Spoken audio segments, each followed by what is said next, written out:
चार महिलाएं आपकी तरह जिंदगी के अलग अलग पड़ाव पर। प्रियंका एक 32 साल की स्तनपान कराती एक युवा मां। राहुल की पत्नी जिन्होंने 8 साल के प्रेम संबंध के बाद प्रेम विवाह किया। उनकी शादी प्यार की मिसाल थी, लेकिन हाल ही में जब प्रियंका अचानक चक्कर खाकर गिर पड़ी तो किसी ने भी नहीं सोचा था कि उनकी जिंदगी का सबसे भयानक मोड़ होगा। जांच के दौरान उसके मस्तिष्क की एमआरआई में 2 कैंसर की गांठें पाई गई और आगे के जांच में उसके दाहिने स्तन में भी एक कैंसरग्रस्त गांठ का पता चला। डॉक्टर ने उसे स्टेज 4 अंतिम स्टेज ब्रेस्ट कैंसर का निदान किया। एक ऐसा सच जिसे सुनकर मानो जमीन ही खिसक गई हो। अनुमानित जीवन सिर्फ 3 से 6 महीने। राहुल अब भी इस सच्चाई को स्वीकार नहीं कर पा रहा। 3 महीने पहले ही एक नन्ही परी का पिता बना था और अब उसे बताया जा रहा है कि वह अपनी प्रियंका, अपनी जीवन संगिनी को 32 वर्ष की उम्र में खोने जा रहा है। वह एक अस्पताल से दूसरे अस्पताल भाग रहा है, बस इसी उम्मीद में कि शायद कोई डॉक्टर, कोई चमत्कार उसकी प्रियंका को बचा सके। कभी फूट फूट कर रोता है तो कभी खुद को और भगवान को कोसता है। आखिर वह कैसे हो गया, उसे पता क्यों नहीं चला। राहुल की आंखों में बस एक ही सवाल है, क्या सच में अब कोई उम्मीद नहीं है? सुजैन, उम्र 43 साल, एक समर्पित पत्नी और 2 बच्चों की मां। डेविड की पत्नी, अत्यधिक संवेदनशील, मेहनती, दृढ़ निश्चयी और महत्वाकांक्षी कैरियर वुमन जो एक मीडिया कंपनी में काम कर रही है। हर पार्टी की जान दिन रात मेहनत करती थी अपने बच्चों और अपने भविष्य के लिए बेहतर बनाने के लिए, क्योंकि उसकी बेटी मारिया एक अंतरिक्ष यात्री एस्ट्रोनॉट बनना चाहती है। लेकिन पिछले कुछ समय से वह अपने कमर के निचले हिस्से में लगातार दर्द महसूस कर रही थी। व्यस्त जीवन, लंबे काम के घंटे, उसने इसे सामान्य थकान समझकर नज़रअंदाज कर दिया। पर अचानक जब असहनीय पीठ दर्द और बाएं पैर में लकवे के लक्षण महसूस हुए तो उसे अस्पताल में भर्ती करना पड़ा। जब उसकी एमआरआई और पेट स्कैन की रिपोर्ट आई तो जैसे जिंदगी थम सी गई, क्योंकि उसकी कमर की हड्डियों में और बाएं स्तन में कैंसर की गांठें पाई गई। डायग्नोसिस स्टेज 4 स्तन कैंसर। अब वह असहाय बिस्तर पर पड़ी है। कमर की दर्द से ना उससे हद तक जकड़ लिया है कि उसे बिस्तर पर करवट बदलने के लिए भी किसी का सहारा चाहिए। 43 साल की उम्र में एक जिंदा दिल महिला जिसने कभी हारना सीखा ही नहीं था, अब बस एक प्रार्थना कर रही है कि उसकी मृत्यु जल्दी और बिना दर्द के हो। उसके पति डेविड, बेटी मारिया और बेटा स्टीफन उसे यूं धीरे धीरे मरते हुए देखने की पीड़ा सहन नहीं कर पा रहे। डेविड को बस यही ख्याल खाए जा रहा है कि यह कब कैसे हो गया, उसे पता क्यों नहीं चला, उसे कहाँ चूक हो गई। ऐश्वर्या, उम्र 55 साल, एक सुशील गृहिणी जो हमेशा मुस्कुराती रहती और अपने मेहनती और गतिशील आईटी प्रोफेशनल पति अक्षय का समर्थन करती थी। वे अपने बड़े बेटे की दिल की धड़कन खुशी को उसकी भावी पत्नी के रूप में आधिकारिक रूप से मंजूरी देने की पारंपरिक प्रक्रिया रोका की रस्म निभाने के बाद 2 हफ्ता पहले ही लौटी थी। एक व्यस्त मां अपने परिवार में पहली शादी की तैयारियों में बार बार ठोकर खाकर गिर रही थी और वह उसे अपने बुढ़ापे और घुटने की शुरुआती गठिया रोग के कारण समझ रही थी। लेकिन एक सुबह जब वह उठने की कोशिश कर रही थी तो उसे महसूस हुआ कि उसका पूरा दाहिना हिस्सा लकवाग्रस्त हो गया है। हड़बड़ी में अस्पताल ले जाया गया और जब जांच हुई तो सच्चाई किसी वज्रपात से कम नहीं थी। स्टेज 4 स्तन कैंसर जो मस्तिष्क तक फैल चुका था। अक्षय और उनके बेटों पूरी तरह से टूट चुके हैं। उनके जीवन की सबसे महत्वपूर्ण महिला 55 साल की उम्र में अब जीवन और मृत्यु के बीच संघर्ष कर रही है। घर में शादी का नहीं, मातम का माहौल है। अक्षय के मन में बस यही सवाल घूम रहा है, ये सब कैसे हुआ? उसे पता क्यों नहीं चला? मुमताज 65 साल की एक दुलारी दादी जो अपने रिटायर्ड पति आमिर के साथ शांति और सुकून भरी जिंदगी जी रही थी। उनके बच्चे शादीशुदा थे, अपनी अपनी जिंदगियों में व्यस्त, और वह बुजुर्ग दंपति अपने सुनहरे वर्षों का आनंद ले रहे थे। एक साथ सुबह की चाय, हल्की हल्की बातें, पुराने किस्सों की महक और एक दूसरे का साया, बस इतना ही था उनकी दुनिया। लेकिन कुछ समय से मुमताज को सांस लेने में तकलीफ हो रही थी। उन्होंने इसे बढ़ती उम्र का सामान्य समस्या समझा लिया, पर फिर एक दिन खांसी के साथ खून की छींटें दिखी। तुरंत जांच करवाई गई और तो सच सामने आया, उसने पूरी दुनिया हिला दी। स्टेज 4 स्तन कैंसर जो उनके फेफड़ों तक फैल चुका था। 68 वर्षीय आमिर समझ ही नहीं पा रहे थे कि यह कैसे हो गया। पूरी जिंदगी संघर्ष में बीत गई, बच्चों को पालने पोसने में, उनके सपनों को पूरा करने में, समय की दौड़ में एक दूसरे के लिए वक्त ही नहीं निकाल पाए थे। उनकी हर सुबह मुमताज से शुरू होती थी। उसके हाथ की बनी चाय, उसकी बातें, बच्चों का फिक्र और फिर उसकी वही लाजवाब दम बिरयानी, वही तो उनकी पूरी दुनिया थी। आमिर उसके बिना जिंदगी बिताने का कल्पना भी मात्र नहीं कर सकते थे।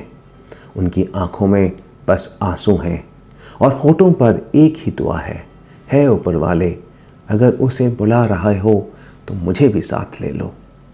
और उनके जहन में वही सवाल बार बार उठ रहा है, उन्हें पता क्यों नहीं चला।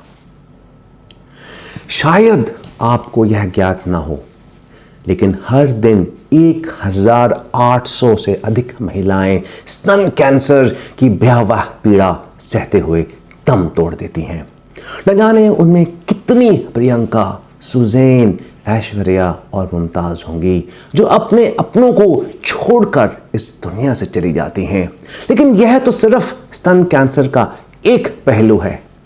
जरा सोचिए, हर रोज ना जाने कितने राहुल और अक्षय अपने जीवन संगिनी की चिता को अग्नि देते हैं, और न जाने कितने डेविड और आमिर अपने जीवन साथी की कब्र पर मिट्टी डालने को मजबूर होते हैं।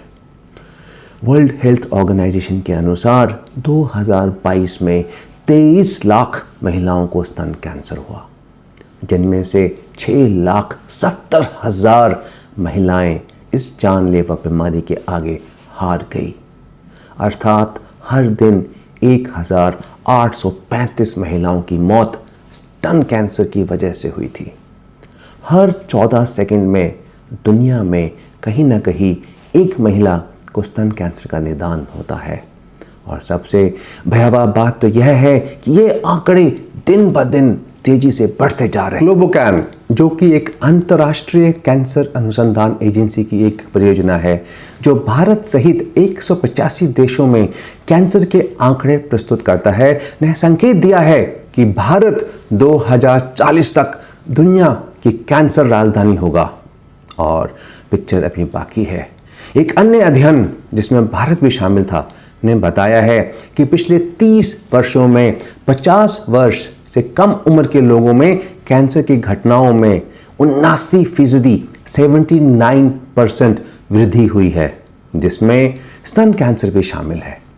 यह एक विनाशकारी बदलाव है जो अप्रत्यक्ष रूप में यह दर्शाता है कि निकट भविष्य में हर भारतीय परिवार में एक कैंसर रोगी होगा। और मुझे कोई आश्चर्य नहीं होगा कि यदि यह स्तन कैंसर हो, क्योंकि आज स्तन कैंसर न केवल महिलाओं में सबसे अधिक पाया जाने वाला कैंसर है, बल्कि यह महिलाओं की मृत्यु का सबसे बड़ा कारण भी बन चुका है। महिमा चौधरी को 48 उम्र की में स्तन कैंसर हुआ। छवि मित्तल 42 वर्ष में, हमसा नंदनी 37 वर्ष, हिना खान 36 वर्ष, ताहिरा कश्यप 35 वर्ष, बारबरा मौरी 29 वर्ष। इन जैसी प्रसिद्ध हस्तियों को जिनकी उम्र 50 साल से भी कम है, इनको भी ब्रेस्ट कैंसर ने नहीं बख्शा। और हम सभी हमारे प्रिय क्रिकेटर सिद्धू जी की पत्नी के बारे में तो जानते ही हैं। इन उदाहरणों से मैं आपको सिर्फ यह बताना चाहता हूं कि स्तन कैंसर उम्र या सामाजिक स्थिति या धर्म के आधार पर भेदभाव नहीं करता। आज के हालात यह हैं कि अब तो 50 साल से भी कम उम्र की महिलाओं में यह कातिल सरेआम घूम रहा है। आगे क्या होगा? और जरा सोचिए, आप, जी हां, आप इस कातिल से कैसे बचेंगे? यदि आप एक महिला हैं तो मैं आपसे पूछता हूं कि आपने कभी यह सोचा कि आपको भी ब्रेस्ट कैंसर होने का उतना ही रिस्क, उतना ही खतरा है जितना आपकी उम्र की हर एक महिला को, यानी जितना प्रियंका को, सुजैन को, ऐश्वर्या और मुमताज को? यदि नहीं तो अब विचार कीजिए, क्योंकि आंकड़े यह चीख चीख कर कह रहे हैं कि ब्रेस्ट कैंसर आने वाले कलों में हिंदुस्तान की हर चौखट पे दस्तक देने वाला है। और यदि आप एक पुरुष हैं तो कृपया यह गहराई से समझें, जिसे आप अपनी अर्धांगिनी कहते हैं, जिसके चेहरे की मुस्कान के लिए आप आसमान से चांद सितारे तोड़ लाने के वादे करते हैं, जिसे देखकर आपका दिल सुकून से भर जाता है, वह भी हर अन्य महिला की तरह ही स्तन कैंसर का शिकार हो सकती है।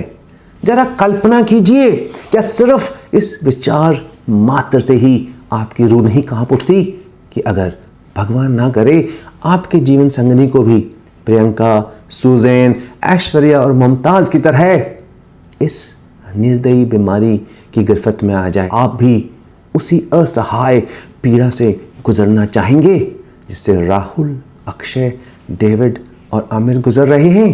क्या आप भी उनकी तरह हर दिन खुद को कोसते हुए यह अपराध बोध लिए जीना चाहेंगे कि मैं कुछ नहीं कर पाया? क्या आप भी उस बेबसी को महसूस करना चाहेंगे जब आपकी प्रियतम आपके आंखों के सामने धीरे धीरे मौत के करीब जा रही हो और आप चाहकर भी कुछ ना कर पाए? अगर नहीं तो मैं आपसे पूछता हूं, क्या आप अपनी प्रीतम से सच्चा प्रेम करते हैं? क्या आप चाहते हैं कि वह हमेशा आपके साथ रहे? क्या आप अपनी जिंदगी के हर एक सांस को उसके साथ बिताने का सपना देखते हैं? क्या आप अपनी अर्धांगिनी को इस भयानक दर्दनाक मौत से बचाने के लिए कुछ भी कर गुजरने को तैयार हैं?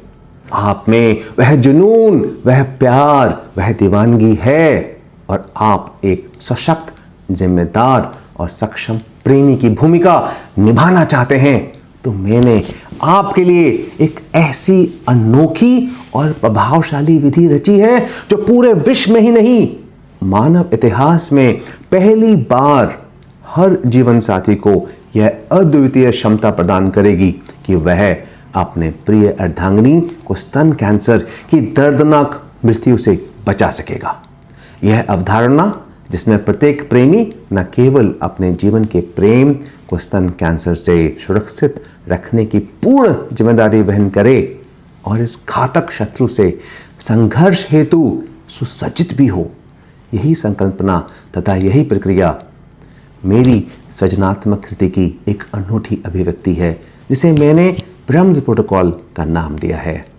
यह मात्र एक विचार नहीं बल्कि क्रांतिकारी प्रक्रिया है और अपने आप में एक साक्षात आंदोलन है, क्योंकि अब समय आ गया है जागने का, समझने का और कुछ करने का, इससे पहले कि बहुत देर हो जाए। जहां तक आलोचकों की बात है तो स्मरण करें कि अब तक संपूर्ण ब्रह्मांड में मानव सभ्यता के इतिहास में कोई सिद्धांत ऐसा कोई अवधारणा या विधि नहीं है जो स्तन कैंसर के विरुद्ध प्रत्येक प्रेमी को इस जानलेवा शत्रु से लड़ने के लिए पूरी तरह प्रशिक्षित और सक्षम कर सके।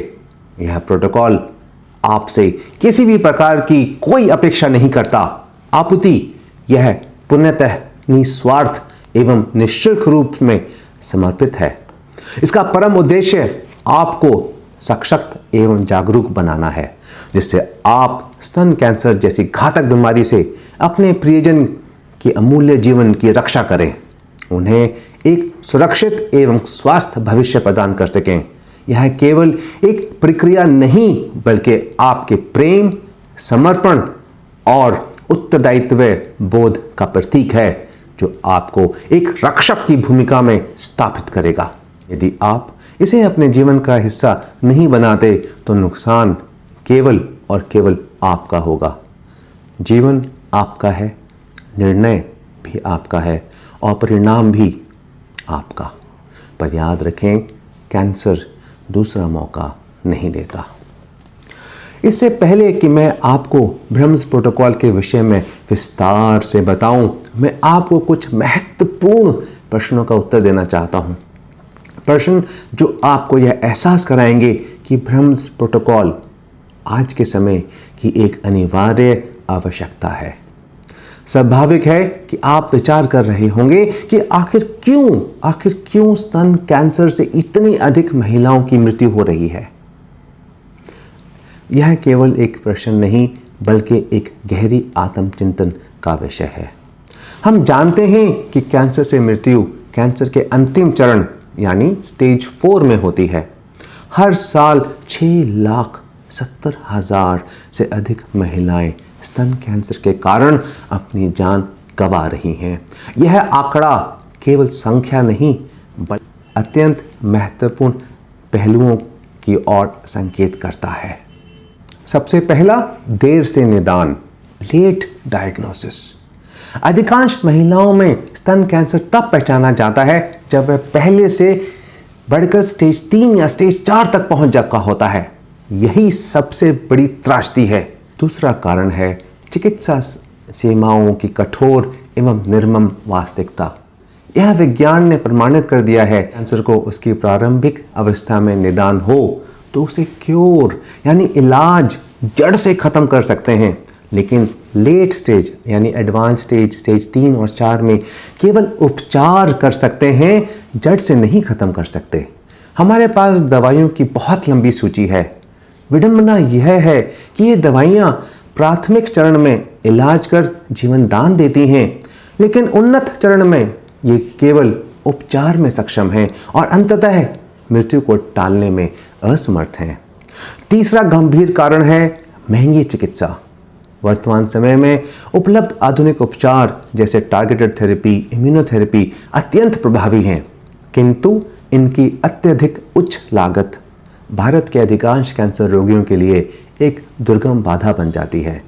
आर्थिक रूप से असक्षम अनेकों रोगी चिकित्सा के इस भारी भरकम लागत के कारण उचित एवं आवश्यक उपचार प्राप्त करने में असमर्थ रहते हैं।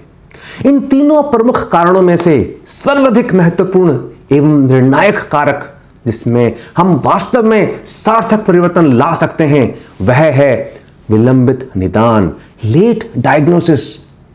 मेरी ओपीडी में ही नहीं, आज भारत के हर कैंसर अस्पताल में लगभग 80% ब्रेस्ट कैंसर की महिलाएं स्टेज 3 या 4 में अस्पताल आती हैं, और जब उनसे और उनके पति से पूछा जाता है कि आप पहले क्यों नहीं हॉस्पिटल आए, तो उनका जवाब होता है, हमें पता ही नहीं चला कब यह कैंसर की गांठ बनी और कैसे अब यह इतनी गंभीर अवस्था में पहुंच गई। और इस विकट समस्या का एकमात्र श्रेष्ठ समाधान है ब्रह्म्स प्रोटोकॉल। अगर हम ब्रह्म्स प्रोटोकॉल को अपनाकर ब्रेस्ट कैंसर को प्राथमिक अवस्था में ही डायग्नोज कर लेंगे, अंदाजा तो लगाइए कितने घरों को आबाद रख सकेंगे। ब्रह्म्स प्रोटोकॉल एक क्रांतिकारी परिवर्तन है जो आने वाले भविष्य को स्तन कैंसर से मुक्त कराने की दिशा में एक ऐतिहासिक कदम सिद्ध होगा। दूसरा सवाल, ऐसा क्यों है कि हम ब्रेस्ट कैंसर को प्राथमिक अवस्था में डायग्नोज निदान नहीं कर पाते? बहुत महत्वपूर्ण सवाल है। स्तन कैंसर का प्रारंभिक अवस्था में निदान असंभव नहीं, किंतु अत्यंत कठिन अवश्य है। इसके 4 प्रमुख कारण हैं। पहला कारण है स्तन कैंसर की चालपूर्ण एवं भ्रमिक निःशब्दता। प्रारंभिक चरण में स्पष्ट लक्षणों का अभाव और कोई स्पष्ट लक्षण नहीं होते। महिला को यह पता ही नहीं चलता कि उसके स्तन में एक छोटी ट्यूमर की गांठ है। जब तक उसे असहजता, निपल में श्राव, त्वचा में बदलाव, बगल में सूजन या स्तन में बदलाव महसूस होते हैं, तब तक कैंसर स्टेज 3 या 4 तक पहुंच चुका होता है। दूसरा कारण है स्तन उत्तक यानी ब्रेस्ट टिश्यू का ढीलापन एवं कोमलता। स्तन मुख्यतः वसा उत्तक यानी फैटी टिश्यू से बना होता है, जो अपने मुलायम संरचना के कारण कैंसर ग्रस्त ट्यूमर को अपने भीतर सफलतापूर्वक छिपाने में सक्षम होता है। एक छोटा ट्यूमर जो आकार में कंचे से लेकर एक नींबू जितना हो सकता है, स्तन उत्तक के भीतर इस प्रकार समाहित हो जाता है कि वह बाहरी रूप से दिखाई नहीं देता। और तीसरा कारण है मासिक धर्म चक्र। मासिक धर्म चक्र के कारण स्तनों में परिवर्तन होते हैं। स्त्री के मासिक धर्म चक्र, जिसे हम मेंस्ट्रुअल साइकिल कहते हैं, के दौरान स्तनों की संरचना एवं संवेदनशीलता में निरंतर परिवर्तन होते रहते हैं। यह परिवर्तन स्तन उत्तकों की बनावट, टिश्यू डेंसिटी को भी प्रभावित करते हैं, जिससे प्रारंभिक अवस्था के छोटे ट्यूमर को पता लगाना और भी कठिन हो जाता है। चौथा कारण स्वास्थ्य चर्चा को लेकर झिझक और सामाजिक वर्जनाएं। आज इंटरनेट पर इतनी सारी जानकारी उपलब्ध होने और जाहिर तौर पर एक खुले समाज कहे जाने के बावजूद भी महिलाएं अभी भी समाज की अन्य महिलाएं सदस्यों और यहाँ तक कि एक ही परिवार की अन्य महिलाओं के साथ ही नहीं, कई बार अपने पति के साथ अपने स्तनों से जुड़ी व्यक्तिगत स्वास्थ्य और समस्याओं पर चर्चा करने में शर्म महसूस करती हैं। इन कारण से स्तन कैंसर के लक्षणों को अनदेखा कर दिया जाता है।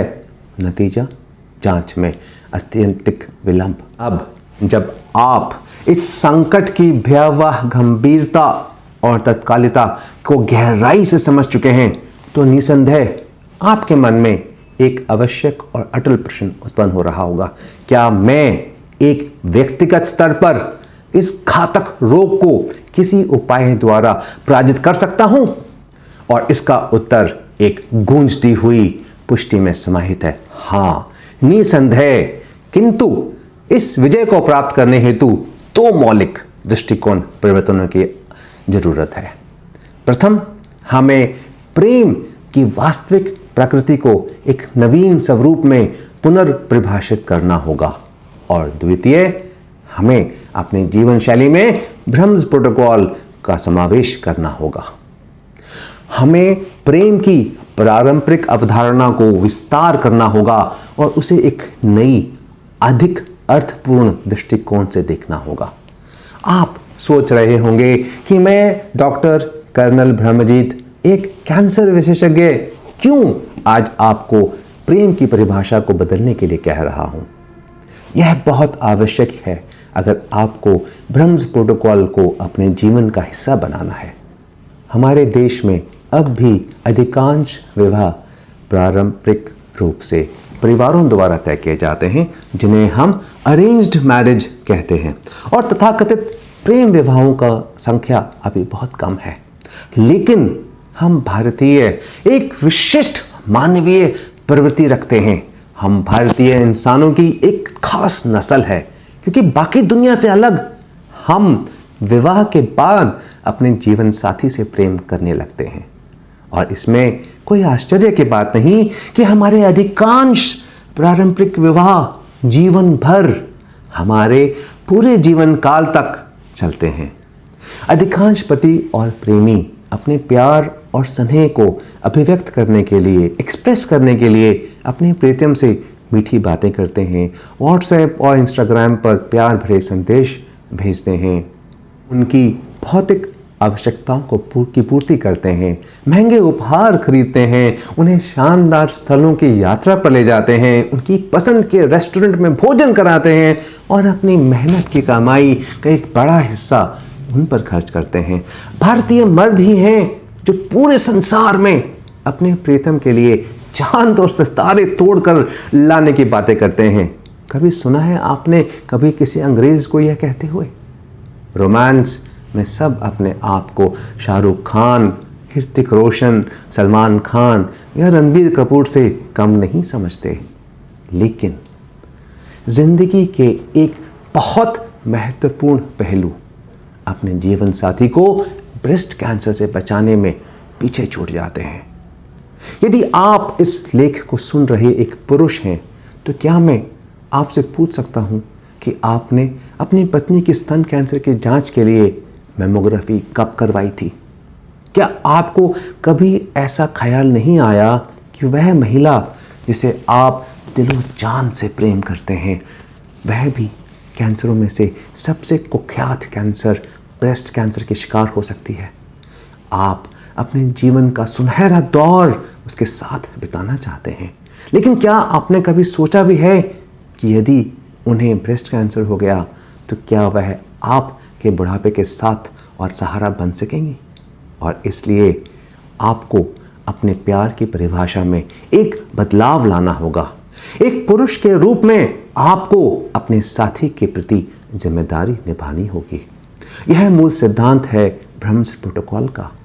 प्रेम, प्रतिबद्धता, सम्मान और विश्वास का एक संयोजन है और इसी प्रेम से ही जिम्मेदारी की भावना पनपती है और यह भावना ब्रह्म्स प्रोटोकॉल की नींव है।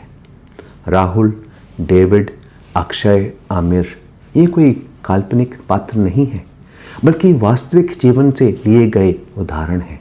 मैंने स्वयं अपनी आंखों से इन पुरुषों को आंसू बहाते, बेबस, हताश और निराश होते देखा है। उनकी आवाज में केवल एक ही अफसोस था, काश हमने सही समय पर स्तन कैंसर की जांच करवाई होती, काश हमने प्रारंभिक अवस्था में ही इस खतरे को भांप लिया होता तो आज हमारी प्रिय हमारे साथ होती। यह पछतावा केवल उनके नहीं बल्कि अनगिनत पुरुषों का है जिन्होंने अपने जीवन साथी को खो दिया है। ब्रह्म्स प्रोटोकॉल केवल हर पुरुष को अपने प्रियजन की रक्षा करने के मौलिक अधिकार से सशक्त तो बनाएगा ही, उसे उसके जीवन में सक्षम होने का एहसास भी देगा।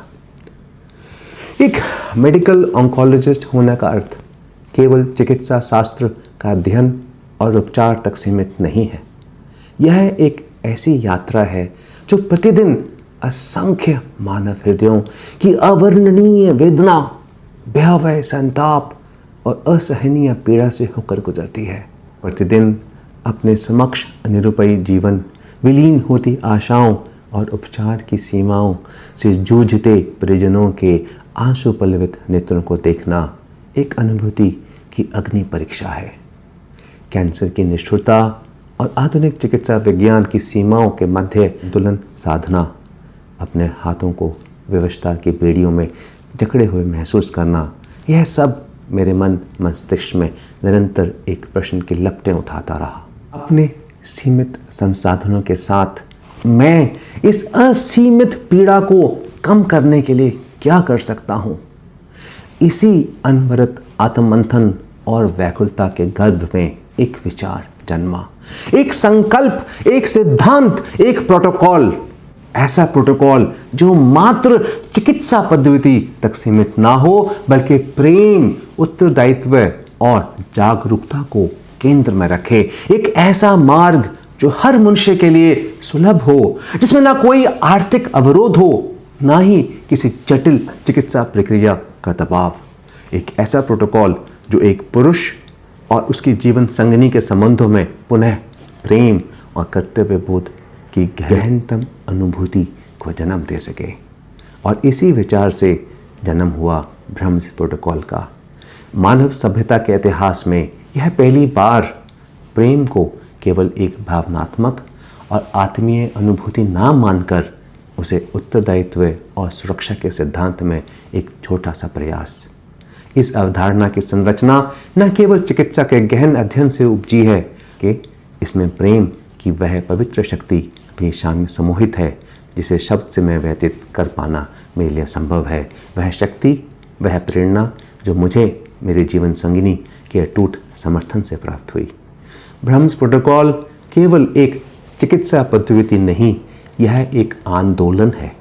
यह मात्र एक चिकित्सक की सोच नहीं, बल्कि एक समर्पित पति, एक भारतीय सेना के पूर्व सैनिक और एक विनम्र धरती पुत्र द्वारा मानवता को समर्पित एक अनुपम उपहार है। जय हिंद।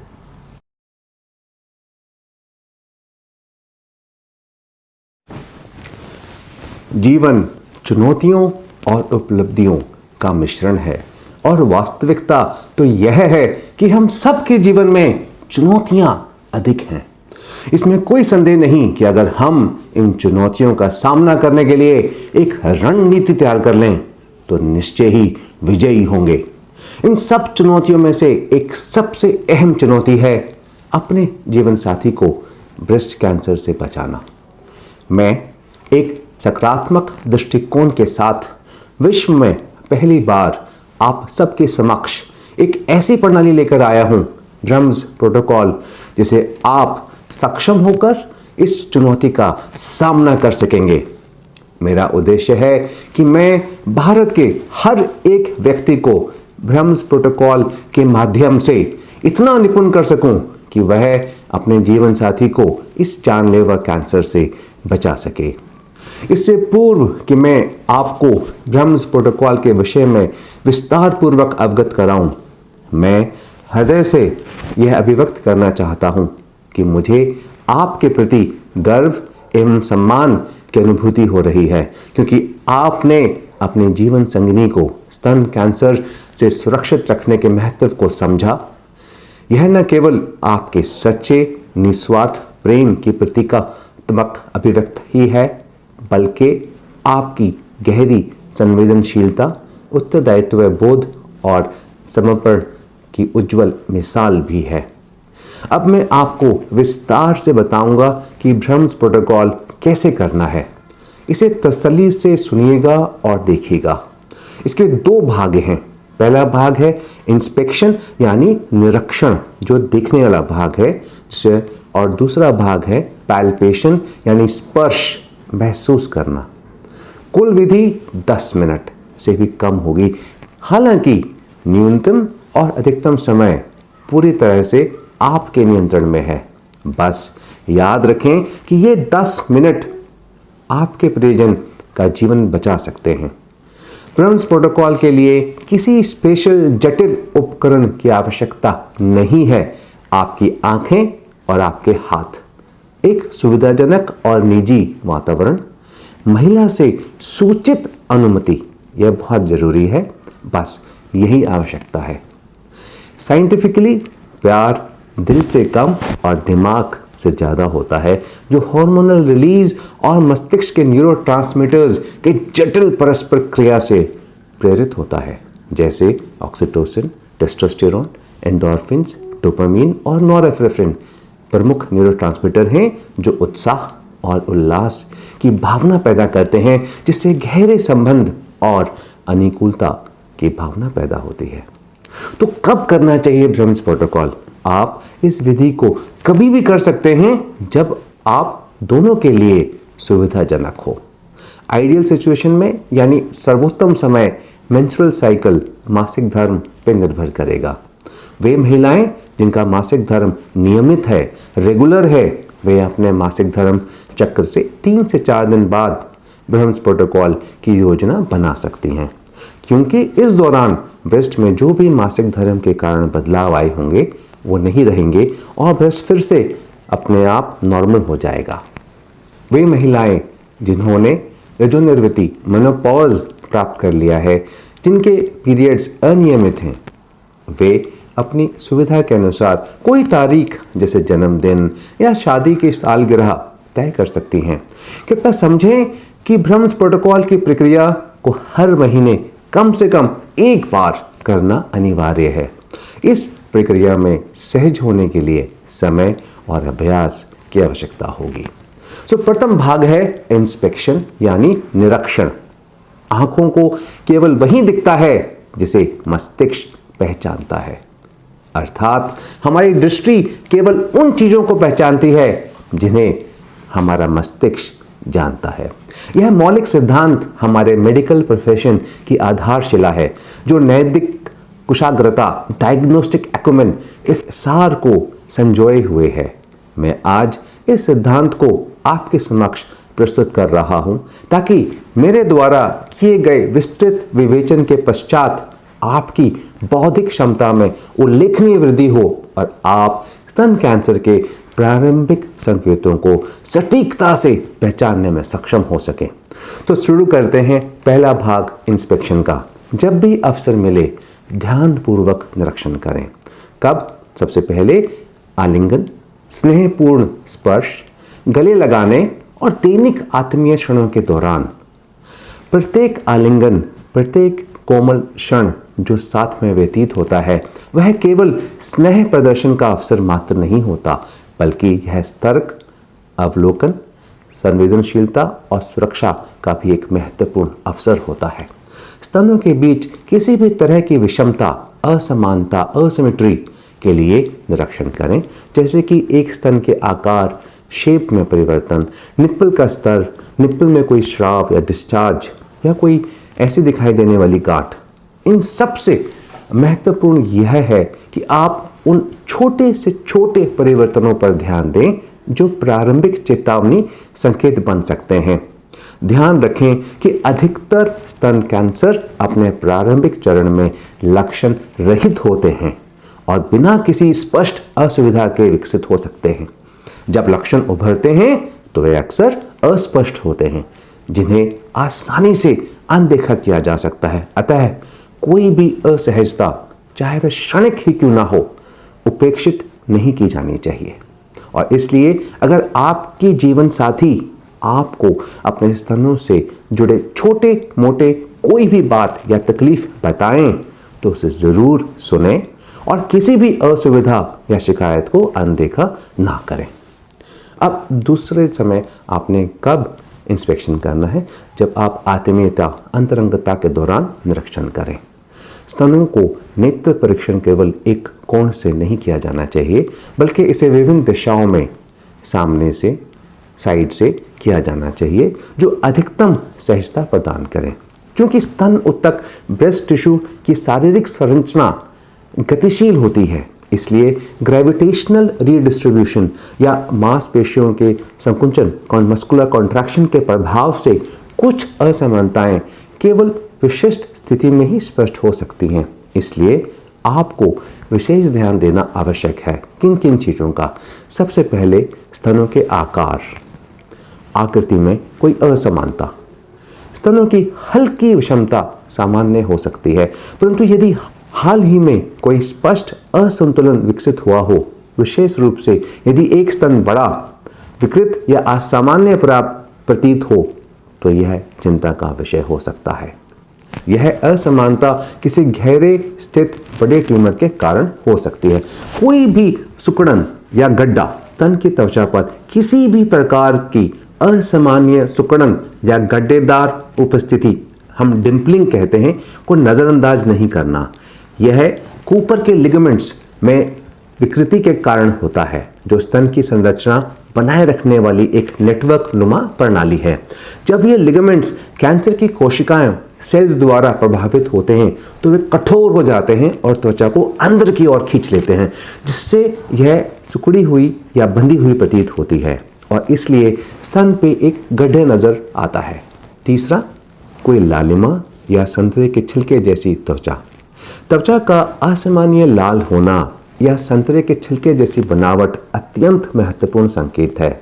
यह त्वचा लसिका अवरोध, डर्मल लिम्फेटिक ऑब्स्ट्रक्शन के कारण होता है, जिसमें कैंसर की कोशिकाएं त्वचा के लसिका प्रवाह को बाधित कर देती हैं, जिससे सूजन, जिसे हम लिम्फेडिमा कहते हैं, और त्वचा की मोटाई बढ़ जाती है। इस स्थिति में त्वचा के रंध्र स्वेट ग्लैंड की जो ओपनिंग होती हैं वो अत्यधिक प्रमुख दिखाई देती हैं, जिससे त्वचा पर छोटे छोटे गड्ढे दिखाई देते हैं। यह इन्फ्लेमेटरी ब्रेस्ट कार्सिनोमा का एक विशिष्ट लक्षण हो सकता है, जो अत्यंत आक्रामक प्रकार का स्तन कैंसर है। इसे हम मेडिकल टर्मिनोलॉजी में PUD ऑरेंज कहते हैं। चौथा आपने देखना है स्तनों पर उभरी हुई रक्त वाहिकाएं, इनगॉज्ड वेन्स। यह बढ़ते ट्यूमर के कारण रक्त की आपूर्ति में वृद्धि या अवरोध, ब्लॉक्ड ब्लड वेसल, वाहिका के कारण होता है। पांचवा आपने निपल्स पे ध्यान देना है। निपल्स में देखें सबसे पहले कोई भी श्राव मतलब डिस्चार्ज, यह अलग अलग प्रकार का हो सकता है। रक्त श्रावी यानी खूनी लाल रंग, रक्त मिश्रित सीरोसैंजिनस मतलब आधा पानी आधा खून, या पानी जैसा सीरस श्राव, ये सब कैंसर का संभावित संकेत हो सकते हैं। कोई भी खूनी या सीरस श्राव चिंता का विषय है। DCIS डक्टल कार्सिनोमा इन situ और IDC इन्वेजिव डक्टल कार्सिनोमा अक्सर दूध की नलिकाओं, जिन्हें हम लैक्टिफरस डक्ट्स को प्रभावित कहते हैं, उनको प्रभावित करते हैं, जिससे असामान्य श्राव उत्पन्न होता है। हाल ही में एक अध्ययन में खूनी श्राव वाली 30.3% यानी 30.3% महिलाओं और सीरस श्राव वाली 17.6 यानी 17.6% महिलाओं में स्तन कैंसर पाया गया। इसलिए यह बहुत ज़रूरी है कि आप इसको नज़रअंदाज नहीं करें। दूसरी चीज़ आपने जो निपल में देखनी है, निपल का हाल ही में भीतर की ओर मुड़ना, रिट्रैक्शन और इन्वर्जन। आमतौर पे सभी उल्टे निपल जन्मजात कारणों से होते हैं, यानी जन्म से ही होते हैं। हाल ही में उल्टा होना कैंसर के कारण हो सकता है, क्योंकि यह ज़्यादातर डक्टल ब्रेस्ट कैंसर से जुड़ा होता है। तीसरी चीज़ आपने देखनी है निपल की विषमता, एसिमेट्री ऑफ निपल, दोनों एक जैसे दिखने चाहिए। यदि निपलों की स्थिति असमान है या एक निपल किसी दिशा में खिंचा हुआ लगे, तो यह कैंसर द्वारा निपल को अंदर की ओर खींचने जाने का संकेत हो सकता है। चौथा, निपल पर एक्जिमा जैसी त्वचा। यदि निपल और एरियोला पर एक्जिमा जैसे परिवर्तन दिखाई दें, तो यह पेगेट्स डिजीज ऑफ निपल हो सकता है। यह अपेक्षाकृत दुर्लभ स्थिति है और स्तन कैंसर से जुड़ी है। पांचवी चीज़ आपने जो देखनी है वो है एरियोला। एरियोला में परिवर्तन हो सकता है, जैसे रंग परिवर्तन, असमनय आपको गांठें दिख सकती हैं, या स्थानीय विकृत सूजन। यदि निपल की असामान्यताओं के साथ हो तो यह कैंसर से जुड़ा हो सकता है। याद रखिए कि स्तनों का नेत्र परीक्षण केवल एक औपचारिक प्रक्रिया की तरह नहीं, बल्कि एक सतर्क और संवेदनशील दृष्टिकोण से की जानी चाहिए। स्तन कैंसर के प्रारंभिक संकेतों को पहचानने में सहायता करें। कोई भी असामान्य परिवर्तन, चाहे वह कितना भी छोटा क्यों ना लगे, उसे नजरअंदाज नहीं करना चाहिए। अब आते हैं सबसे महत्वपूर्ण पार्ट जो भ्रंश प्रोटोकॉल का है, वह है पैल्पेशन, यानी स्तन ऊतक का स्पर्श परीक्षण। भ्रंश प्रोटोकॉल की एक अनिवार्य घटक, जिसे सक्षम गांठों यानी सब क्लिनिकल ट्यूमर, उत्तकीय बनावट में परिवर्तन या गहराई में स्थित असमानताओं को पता लगाने के लिए डिजाइन किया गया है, जो केवल नेत्र परीक्षण से नहीं पहचानी जा सकती।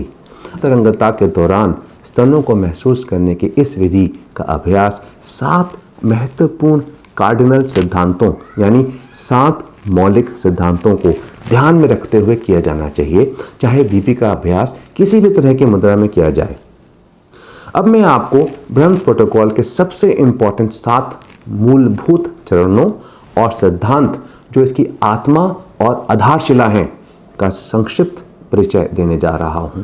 एक ओवरव्यू, यह आपको एक समग्र दृष्टिकोण प्रदान करेगा। इसके पश्चात मैं प्रत्येक चरण और सिद्धांत का विस्तार से वर्णन करूंगा, क्योंकि आप में से बहुत से व्यक्ति यह जानना और समझना चाहेंगे कि कैसे, क्यों और क्या प्रत्येक मूलभूत चरण और सिद्धांत के पीछे वैज्ञानिक तर्क है। यह वीडियो थोड़ा लंबा अवश्य होगा, किंतु जैसे कि आप जानते हैं भ्रंश प्रोटोकॉल जीवन के लिए है, अतः इसे गहराई से समझना आवश्यक है। तो चलिए आरंभ करते हैं भ्रंश प्रोटोकॉल के 7 अनिवार्य चरण एवं सिद्धांत।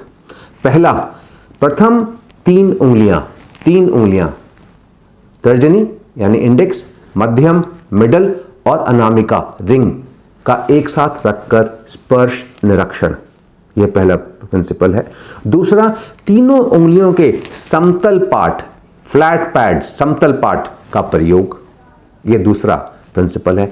तीसरा, स्तन ऊतकों को सटीकता से महसूस करने की विधि, काउंटर प्रेशर और दबाव संशोधन, प्रेशर मॉड्यूलेशन की टेक्निक, ये तीसरा प्रिंसिपल है। चौथा, प्रत्येक स्थान पर सर्कुलर फिंगर मूवमेंट का प्रयोग, यह चौथा प्रिंसिपल।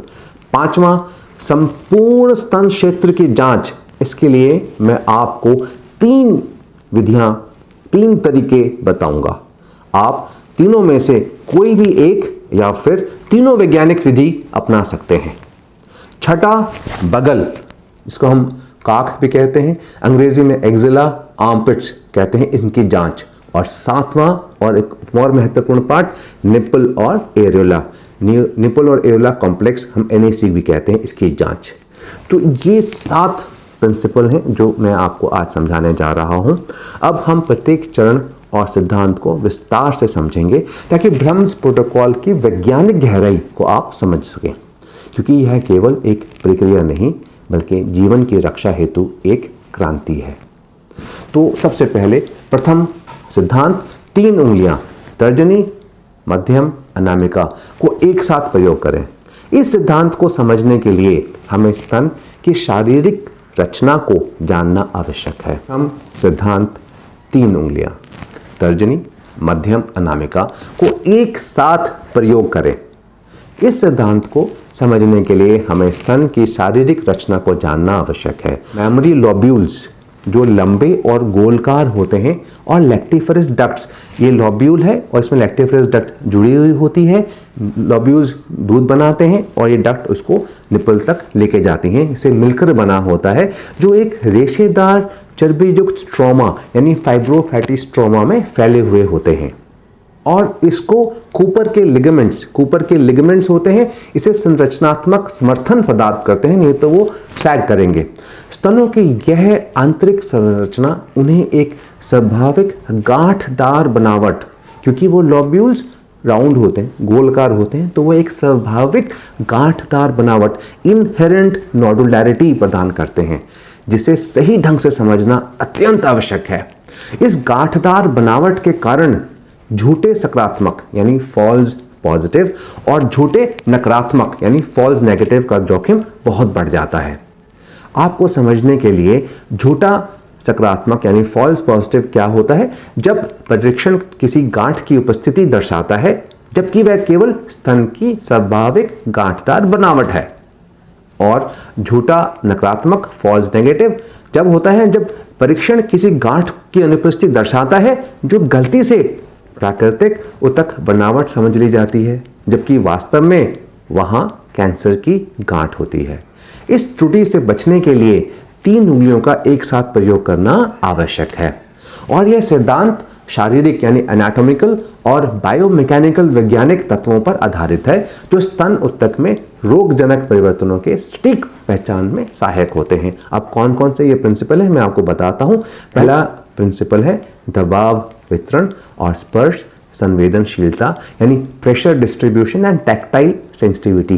3 उंगलियों के प्रयोग से दबाव जो प्रेशर लगाते हैं व्यापक रूप से वितरित होता है, जिससे स्पर्श संवेदिका जो मैकेनिकल रिसेप्टर्स होते हैं विशेष रूप से पेसिनियन और मेसिनर कॉर्पसल्स की सक्रिय बढ़ती है, जो ऊतक में असमानताओं को महसूस करने में सहायक होते हैं। केवल 1 या 2 उंगलियों के उपयोग से दबाव अत्यधिक स्थानीकृत हो जाता है, जिससे संवेदनशीलता और स्थानिक विभेदन स्पेशियल रिजोल्यूशन घट जाता है। दूसरा प्रिंसिपल है 3 उंगलियों का उपयोग ट्रिपल प्रेशर टेक्निक को संभव बनाता है, जिससे स्तन ऊतक की सभी परतों में विकृति को पहचानने में सहायता होती है और स्थायी गांठें और गहराई में स्थित जो असमानताएं को प्रभावी रूप से पहचाना जा सकता है।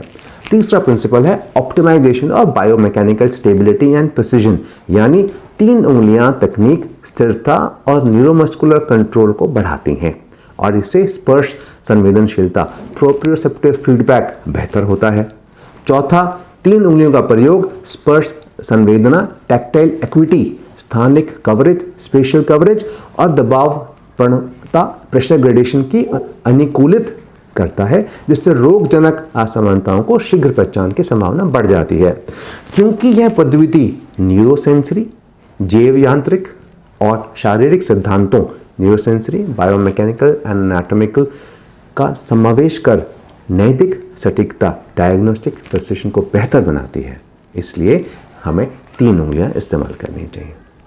अब आता है दूसरा प्रिंसिपल, फिंगर पैड्स। उंगलियों के सपाट भाग का उपयोग करें, ना कि उंगलियों के सिरे और पोरवों का।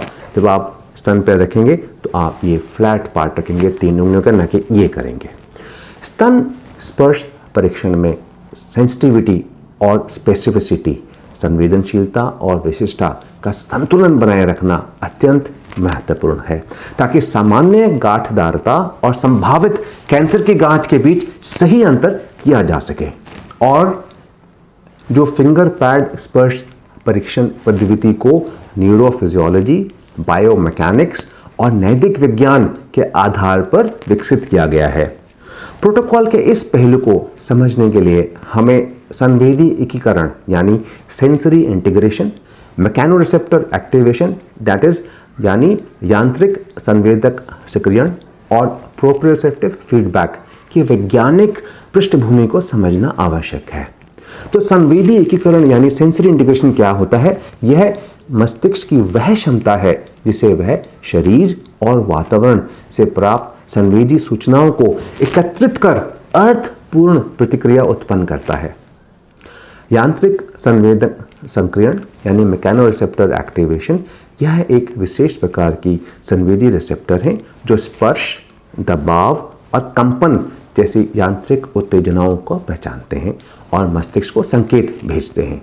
तो एक संकेत भेज रहा है, एक ब्रेन जो है हमारा मस्तिष्क है उसको इंटीग्रेट कर रहा है, और प्रोप्रियोसेप्टिव फीडबैक, तीसरा प्रिंसिपल प्रोप्रियोसेप्टिव फीडबैक, यह वह न्यूरल संकेत होता है जो शरीर की मांसपेशियां, जोड़ और टेंडन्स से मस्तिष्क तक पहुंचते हैं, जिससे शरीर की स्थिति, गति और स्पर्श के बल की जानकारी मिलती है। अब न्यूरोफिजियोलॉजिकल बेसिस, संवेदी रिसेप्टर्स और सिग्नल ओवरलोड। मानव उंगलियों के छोर पे, फिंगर टिप्स में मेसेंजर कॉर्पस्कल्स नामक मैकेनोरिसेप्टर अधिक मात्रा में पाए जाते हैं। ये सूक्ष्म बनावट यानी फाइन टेक्सचर, कंपन, वाइब्रेशन और स्थायी छोटे से छोटी अनियमितताओं, माइन्यूट सरफेस इरेगुलरिटी को पहचानने में मदद करते हैं। केवल उंगली के सिरों के स्पर्श करने पर अत्यधिक संवेदी संकेत मस्तिष्क को प्राप्त होते हैं, जिससे मस्तिष्क के सोमैटोसेंसरी प्रोसेसिंग सेंटर, जहां पे ब्रेन जो है हमारे सिग्नल्स को सही कन्वर्ट करता है, समझ में कन्वर्ट करता है, पर अत्यधिक दबाव पड़ता है। इससे क्या होगा, जो सामान्य ग्रंथियां हैं, जो ब्रेस्ट की अपनी जो ग्रंथियां हैं, जो नोडुलैरिटी है और संभावित जो हम पैथोलॉजिकल ट्यूमर को ढूंढ रहे हैं के बीच अंतर कर पाना कठिन हो जाता है, क्योंकि हर गांठ को ब्रेन रिसीव करेगा। तो क्या होगा, परिणाम स्वरूप झूठे सकारात्मक फॉल्स पॉजिटिव और झूठे नकारात्मक फॉल्स नेगेटिव की संभावना बढ़ जाएगी। जबकि हम उंगलियों की समतल गड्डियां फ्लैट पैड्स को उपयोग करने पर यहां पे मर्कल्स डिस्क नामक यांत्रिक संवेदन अधिक मात्रा में पाए जाते हैं, जो दबाव, आकार पहचान और स्थायी स्पर्श संवेदनशीलता यानी सस्टेन्ड टच सेंसिटिविटी में सहायक होते हैं। यह गहरी गांठों, उत्तक मोटाई में परिवर्तन, टिश्यू थिंकरिंग जो ब्रेस्ट की अगर होगी, और लोब्युलर विकृति को अधिक सटीक पहचान बनाते कर सकते हैं। तो कैंसर की गांठें अक्सर कठोर, अनियमित होती हैं, जबकि जो सौम्य गांठें हैं, जो बिनाइन हैं, जो कैंसर नहीं है, वो मुलायम और गतिशील होती हैं। इस अंतर को पैल्पेशन स्पर्श परीक्षण में समतल गड्डियों का उपयोग से अधिक सटीक रूप से पहचाना जा सकता है। तो ये पहला जो प्रिंसिपल मैंने आपको समझाया वो था न्यूरोसेंसरी प्रिंसिपल। अब दूसरा प्रिंसिपल हम क्यों फ्लैट पैड इस्तेमाल करते हैं, वो है बायोमैकेनिकल कंसेप्ट, यानी अनुकूलित दबाव वितरण, ऑप्टिमाइज्ड प्रेशर डिस्ट्रीब्यूशन। और तीसरा प्रिंसिपल है सोमैटोसेंसरी प्रसंगों का अनुकूलन, यानी ऑप्टिमाइजेशन ऑफ सोमैटोसेंसरी प्रोसेसिंग, यानी न्यूरल ओवरलोड को रोका सकता है तीनों उंगलियों के फ्लैट पैड को इस्तेमाल करने से। अब आता है तीसरा प्रिंसिपल जिस पे ब्रह्म्स प्रोटोकॉल बना है, ये है कि जब गांठ महसूस करने का सही तरीका। हम क्या ढूंढ रहे हैं? हम स्तन में, ब्रेस्ट में गांठ ढूंढ रहे हैं। जो नॉर्मल नोडुलैरिटी, जो ब्रेस्ट की अपनी नोडुलैरिटी होती है वो नहीं, जो कैंसर के जरिए है। तो उसका एक सही तरीका है। जैसे कि हम जानते हैं कि पूरे स्तन की घनत्व यानी डेंसिटी और मोटाई, थिकनेस एक समान नहीं होती। ऊपर ये क्लेविकल यानी कॉलर बोन से जैसे हम नीचे की तरफ आते हैं तो स्तन में मेमोरी ग्लैंड्स यानी स्तन ग्रंथियां, फैट और संयोजक ऊतक कनेक्टिव टिश्यू बढ़ता जाता है और स्तन का आकार बड़ा होता जाता है। अब एक गांठ को सही ढंग से पहचान करने के लिए हमें एक और वैज्ञानिक अवधारणा को समझने की जरूरत है, और वह यह है कि ठोस गांठ की पहचान तभी मुमकिन है जब उसे एक दृढ़ फर्म सतह के विरुद्ध महसूस किया जाए। यह विपरीत दबाव यानी काउंटर प्रेशर का वैज्ञानिक सिद्धांत है जो गांठ को पता लगाने में अत्यंत आवश्यक भूमिका निभाता है। चूंकि स्तन के भीतर कोई कठोर आंतरिक ढांचा नहीं होता, इसलिए यदि गांठ को महसूस करने का प्रयास करें तो वह भूसे के ढेर में सुई खोजने के समान कठिन हो सकता है। इसलिए यह वह जगह है जहां हमारा जीव विज्ञान का ज्ञान काम आता है। हम जानते हैं कि स्तन पसलियों पर टिका होता है, और इसलिए जब हम ब्रह्म्स प्रोटोकॉल करते हैं के दौरान हम अपनी 3 उंगलियों को स्पार्ट हिस्से से स्तन के टिश्यू को हल्के से दबाकर पसलियों को महसूस करते हैं, और स्तन में कोई भी कैंसर की गांठ होगी तो आप उस गांठ को महसूस कर सकेंगे। अब जैसे कि आप जानते हैं कि स्तन की मोटाई ऊपर से नीचे आते आते बढ़ती जाती है, हमें उसी के अनुसार उंगलियों के दबाव की मात्रा को रेगुलेट, विनियमित करना होगा। अर्थात स्तन ऊतक को छाती की हड्डियों, रिब्स के खिलाफ हल्के दबाव के साथ महसूस करें। अलग अलग दबाव का उपयोग करें क्योंकि स्तन की मोटाई ऊपर और नीचे अलग अलग होती है। बहुत अधिक या बहुत कम दबाव ना डालें। इसमें आपकी ओर से कुछ समय और प्रयास की आवश्यकता होगी, लेकिन धीरे धीरे आप इस प्रणाली में भी निपुण हो जाएंगे। तो अभी मैंने आपको बताए 3 प्रिंसिपल, अब चौथा प्रिंसिपल, पूरे स्तन की सतह की जांच करना अनिवार्य है। तक आपने समझ लिया है कि आपको 3 उंगलियां, उनके सपाट सतह और स्तन ऊतक के अनुसार अलग अलग दबाव का उपयोग करना है। लेकिन जब आप अपनी 3 उंगलियों को उचित दबाव के साथ स्तन पर रखते हैं तो आपको अपनी उंगलियों को घुमावदार यानी रोटेटरी चक्र आकार क्रिया में घुमाना होगा। यह आप घड़ी की दिशा में क्लॉकवाइज या विपरीत एंटी क्लॉकवाइज जैसे आपको सुविधाजनक लगे होंगे। रोटेटरी मोशन क्यों आवश्यक है? इसका एक वैज्ञानिक कारण है। आपको यह समझना है कि कोई भी ट्यूमर 3 आयामों 3D में बढ़ता है और वह एक समान रूप से नहीं फैलता, वह गोल या स्फेयर आकार में विकसित नहीं होता, बल्कि कैंसर एक अदरक की तरह अनियमित रूप से फैलता है। उसकी मोटाई और किनारे एक समान नहीं होते। इसलिए ट्यूमर के किनारों और सीमाओं को सही महसूस करने के लिए हमें हर स्तन पर रोटेटरी मोशन में स्पर्श करना अनिवार्य है। अब हम आते हैं 5वें कार्डिनल प्रिंसिपल यानी संपूर्ण स्तन परीक्षण।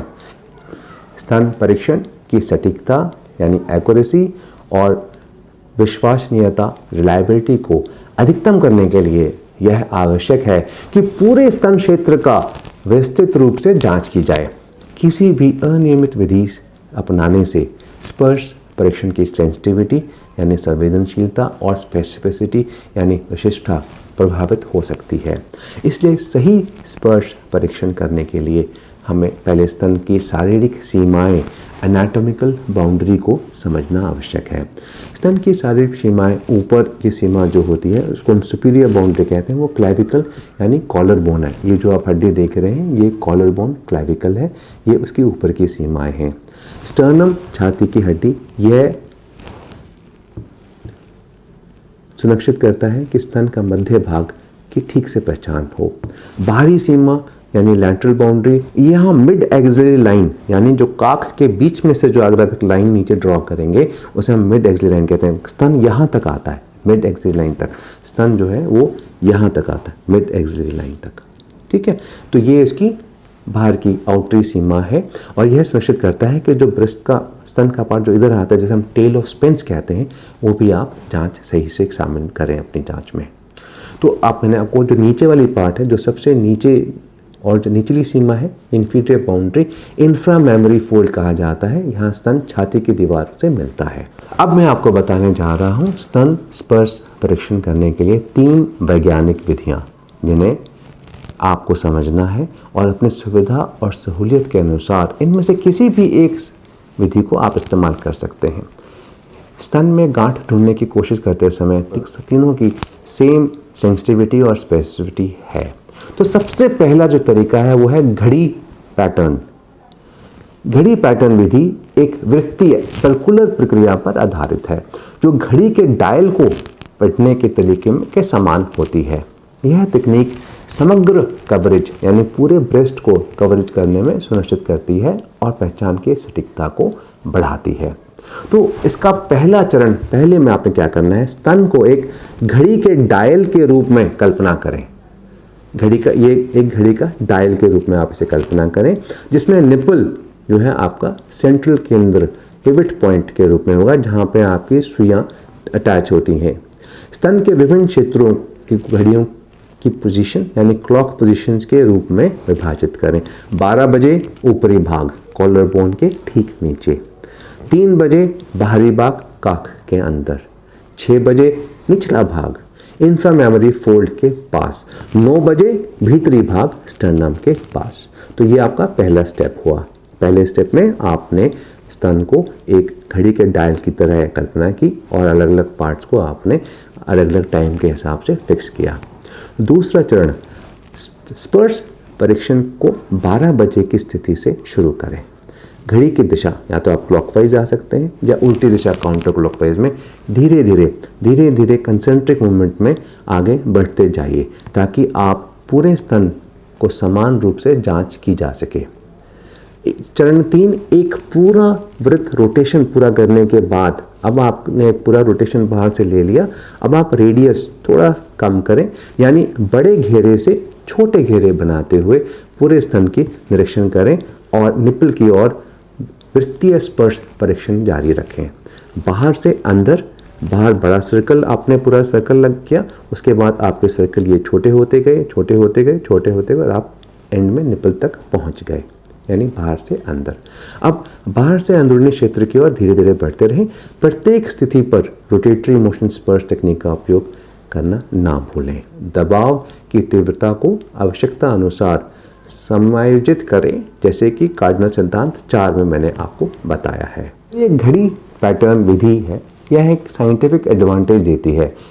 इसकी जो एडवांटेज है, सबसे पहले वो है कि एक ये व्यवस्थित और संपूर्ण कवरेज सुनिश्चित करती है, क्योंकि बाहरी से भीतरी क्षेत्र की ओर बढ़ने से कोई भी भाग छूटने की संभावना नहीं रहती और हर स्तन क्षेत्र का पूर्ण परीक्षण हो पाता है। दूसरा, कैंसर विधि के पैटर्न के अनुसार अनुकूल होता है। अधिकांश ट्यूमर स्तन के बाहरी सीमा में उत्पन्न होते हैं और केंद्र की ओर फैलते हैं, इसलिए बाहरी से आंतरिक क्षेत्र की ओर परीक्षण करने से इनकी पहचान अधिक प्रभावी होती है। तीसरा, घड़ी के डायल के समान जब हम रेडियल गति से परीक्षण करते हैं तो गांठों के किनारों की पहचान बेहतर होती है, जिसमें सौम्य यानी बेनाइन और घातक यानी मैलिग्नेंट गांठों में अंतर करना आसान हो जाता है। तो ये था क्लॉक पैटर्न जिसे आपने किया। अब दूसरा पैटर्न है पिज़्ज़ा पैटर्न। आप सब लोगों को मालूम है पिज़्ज़ा किस प्रकार का होता है और हमारे देश में आजकल बहुत इजीली अवेलेबल भी है। तो मैंने इसका नाम दिया है पिज़्ज़ा पैल्पेशन विधि।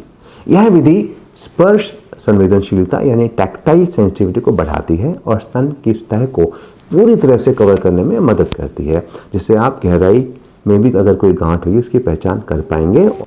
इस विधि को प्रभावी ढंग से करने के लिए आपको बायोमैकेनिकल और एनाटॉमिकल दृष्टिकोण को समझना आवश्यक है।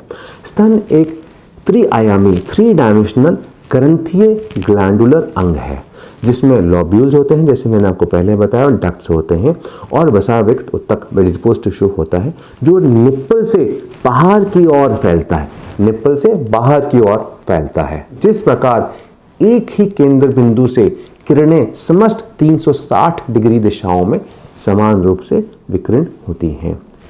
इस प्राकृतिक संरचना के कारण पिज़ा पैटर्न विधि स्तन को इसी स्वाभाविक शारीरिक रचना की नकल करता है और इसी वैज्ञानिक रूप से प्रभावी और मान्य तकनीक बनाता है। इस तकनीक में हम स्तन को एक गोलाकार संरचना के रूप में कल्पना करते हैं, जैसे पिज़्ज़ा की तरह कई त्रिकोणीय टुकड़ों में विभाजित करते हैं। प्रत्येक पिज़्ज़ा स्लाइस का एक अलग वेज के रूप में जांच होता है, जहां बाहरी सीमा से निप्पल की ओर सीधी दिशा में परीक्षण किया जाता है। तो आपने क्या करना है, चरण 1 में स्तन को पिज़्ज़ा के रूप में कल्पना करें, जिसमें निप्पल केंद्र बिंदु है, सेंट्रल पॉइंट है, और फिर 4 से 6 पिज़्ज़ा के स्लाइस की तरह काल्पनिक विभाजन करें, यानी 4 से 6 आप काल्पनिक आपने विभाजन स्तन का कर दिया। अब जो वेज होता है, जो ये पैटर्न है, ऊपर से बड़ा और नीचे जाके पतला हो जाएगा, ये ट्रायंगल बनेगा, पैटर्न ट्रायंगल पैटर्न बन गया, जिसे प्रत्येक वेज निप्पल से बाहर की ओर फैलती है। तो चरण 2, बाहरी किनारे से स्पर्श परीक्षण प्रारंभ करें और 3 उंगलियों के पैड्स को कॉलर बोन तक के लगभग 2.5 इंच नीचे रखें। स्तन के ऊपरी भाग से एक वेज की परीक्षण शुरू करें। धीरे धीरे लेकिन पर्याप्त दबाव के साथ छाती की दीवार के विरुद्ध दबाव डालें। उंगलियों को सीधा निप्पल की दिशा में ले जाएं। क्योंकि पिज़्ज़ा स्लाइस ऊपर से चौड़ा होता है, इसलिए एक वेज पूरी तरह से जांचने के लिए शुरुआती बिंदु के साथ फिर से जब आप ऊपर आएंगे, फिर से निप्पल की ओर आयान करें। इस तरह पूरे वेज का परीक्षण आप कर सकते हैं। चरण 3, जब आपने एक वेज के परीक्षण पूरा कर लिया, तब आप दूसरे वेज का परीक्षण करेंगे। आप इसको क्लॉकवाइज या काउंटर क्लॉकवाइज अपने सहूलियत अनुसार कर सकते हैं। इस प्रक्रिया को जब तक पूरा करें, तब तक आपने सारे वेज पैटर्न पूरी तरीके से वेज पैटर्न से पूरे स्तन का जांच कर लिया है। इस पिज़्ज़ा पैल्पेशन विधि के कुछ साइंटिफिक एडवांटेज हैं। सबसे पहला, जो स्तन का ऊतक की जो प्राकृतिक संरचना है, हमने उसकी नकल करी है। जैसे मैंने आपको बताया था कि मिड पॉइंट से, पिवट पॉइंट से पूरी तरफ जो हमारी ब्रेस्ट लोब्यूल्स और डक्ट्स हैं वो बाहर की तरफ ऐसे फैलते हैं, और हमने उसी प्रकार से ऊपर से नीचे हमने हर क्वाड्रेंट को इसमें जांच किया। तो हमने इसको साइंटिफिक एडवांटेज जिसकी एनाटॉमी थी उसको उपयोग किया। दूसरा, ट्यूमर की किनारों की पहचान बढ़ाता है। तीसरा, विभिन्न स्तन में ट्यूमर के सटीक पता लगाने में कारीगर है, क्योंकि स्तन के 4 प्रमुख चौकियाँ जो क्वाड्रेंट से विभाजित किया जाता है, जिसमें ऊपरी बाहरी क्वाड्रेंट में कैंसर की संभावना सबसे अधिक होती है। यह पैटर्न प्रत्येक क्वाड्रेंट को व्यवस्थित रूप से जांचता है, जिसलिए गलत नेगेटिव की संभावना कम हो जाती है। तो अब मैंने आपको 2 पैटर्न समझाए, बहुत सिंपल हैं, ध्यान से समझिएगा और फिर से रिकलेक्ट कीजिएगा कि एक में आपने घड़ी समझा, दूसरे में आपने पिज़्ज़ा समझा। अब हम आते हैं तीसरी विधि पे। तीसरी विधि मेश पैटर्न और स्टीप ग्लाइड तकनीक। यह तकनीक स्तन स्पर्श परीक्षण की एक सिस्टमिक, बायोमैकेनिकली अनुकूलित यानी बायोमैकेनिकली ऑप्टिमाइज्ड फिजिकल रूप से सटीक विधि है, जो स्तन ऊतक की पूरी सतह को कवर करने में सहायता करती है। यह विशेष रूप से उन मामलों में प्रभावी होती है जहां पे दूध नालिकाएं डक्टल पाथवेज के साथ किसी भी असामान्यता को पहचानने की आवश्यकता हो। यह विधि तब विशेष रूप से उपयोगी होती है जब महिला पीठ के बल लेटी हो। तो क्या करना है कि स्तन को कई वर्टिकल को ऊर्ध्वाधर और क्षितिज हॉरिजॉन्टल सीधी रेखाओं द्वारा विभाजित किया गया है, जिससे एक मैश या जाली, जैसे आपकी खिड़की की जाली, मच्छर से बचने के लिए खिड़की की जाली होती है, इस प्रकार की जाली की आपने कल्पना करनी है, क्योंकि इसमें आपके वर्टिकल, आपने पूरे ब्रेस्ट को वर्टिकल लाइंस में डिवाइड किया और फिर आपने हॉरिजॉन्टल लाइंस में डिवाइड कर दिया है। उंगलियां इन रेखाओं के साथ ऊपर से नीचे और अंदर से बाहर की दिशा में जाएंगी, ताकि पूरे स्तन क्षेत्र को करेक्टली एग्जामिन किया जा सके। यह विधि 2 पहले बताए हुए तरीकों से विभिन्न है। क्यों विभिन्न है और कैसे विभिन्न है? पहला, यहाँ पे जो उंगलियां आप लगाएंगे वो हर बार, हम पहले क्या कर रहे थे, एक पोजीशन में रोटेटरी मूवमेंट करके उठा रहे थे, फिर दूसरी मूवमेंट पे जा रहे थे, फिर दूसरी मूवमेंट पे जा रहे थे, या तो हम क्लॉकवाइज जा रहे थे, राउंड तरीके से जा रहे थे, यहाँ वेज में हम ऊपर से नीचे ला रहे थे, लेकिन हम उंगली उठा रहे थे और फिर लगा रहे थे। इसमें क्या है, आपने उंगलियां नहीं उठानी है, आपने निरंतर उंगलियों को ऊपर से नीचे स्लाइड करना है बिना उठाए। तो ये एक इसमें, क्योंकि इसका जो कंसेप्ट है वो है निरंतर संवेदी प्रतिक्रिया यानी कंटिन्यूअस सेंसरी फीडबैक। और दूसरा इसमें एक और जो डिफरेंस है वो ये है कि हम पहले उंगलियों को गोल गोल भी घुमा रहे थे, इसमें आपको उंगलियां गोल भी नहीं, रोटेटरी मोशन में नहीं करनी है। तो पहले चरण में आपने ऊर्ध्वाधर वर्टिकल परीक्षण करना है। आप उंगलियों को कॉलर बोन, ये जो आप कॉलर बोन है, क्लेविकल है, इससे थोड़ा आधा इंच नीचे रखेंगे और सीधी रेखा में, या तो आप अंदर से शुरू कर सकते हैं, इस इलाके से शुरू कर सकते हैं, या आप बाहर के इलाके से, ब्रेस्ट के बाहर के इलाके से धीरे धीरे उंगलियों को नीचे की ओर ले आए, धीरे धीरे नियंत्रित तरीके से कॉलर बोन से लेकर इंफ्रामेमरी फोल्ड तक, धीरे धीरे कॉलर बोन से लेकर इंफ्रामेमरी फोल्ड तक आप इसको अपनी उंगलियों को ले आए। अब जब स्तन के निचले सिरे तक पहुंच जाएं तो उंगलियों को वापस ऊपर लाएं, शुरुआती बिंदु से ठीक बगल में, अगर थोड़ा अंदर या अगर अंदर से जा रहे हैं तो थोड़ा सा बाहर से दोबारा शुरुआत करें और इसी प्रक्रिया को दोहराएं जब तक पूरे स्तन को आपने ऊपर से नीचे कवर कर ले। अब दूसरे चरण में आपने क्षितिज यानी हॉरिजॉन्टल मोशन में, हॉरिजॉन्टल लाइंस की तरह आपने अपनी उंगलियों को हिलाना है। अब उंगलियों को छाती की हड्डी स्टर्नम के ऊपरी सिरे पर रखें और धीरे धीरे बगल मिड एक्सिलरी लाइन की ओर स्लाइड करें। जब आप बाहरी सिरे तक पहुंच जाएंगे तो उंगलियों को फिर उठाएं और फिर से छाती की हड्डी के पास ऊपर से थोड़ा नीचे जाकर दोबारा शुरुआत करें। इस तरह स्तन के पूरे क्षेत्र को आपने अंदर से बाहर और ऊपर से नीचे विस्तृत रूप से कवर कर लिया है। याद रखें कि हमेशा दबाव को ऊतक की गहराई के अनुसार समायोजित करना याद रखें, जैसे कि पहले मैंने आपको समझाया है। मेश पैटर्न तकनीक के वैज्ञानिक थोड़े फायदे हैं। सबसे पहले तो ये स्पर्श संवेदनशीलता यानी टेक्टाइल सेंसिटिविटी को अधिकतम करता है। यह तकनीक उंगलियों के दबाव में असमानता को कम करती है, जिससे ऊतक विकृति यानी टिश्यू डिस्टॉर्शन नहीं होती और छोटी गांठें छिपने की संभावना घट जाती है। यह तकनीक निरंतर स्पर्श प्रतिक्रिया यानी कंटिन्यूअस सेंसरी फीडबैक पर बेस्ड है, जिससे गहरी छिपी हुई छोटे ट्यूमर की भी गांठें भी पहचानना संभावित हो जाता है।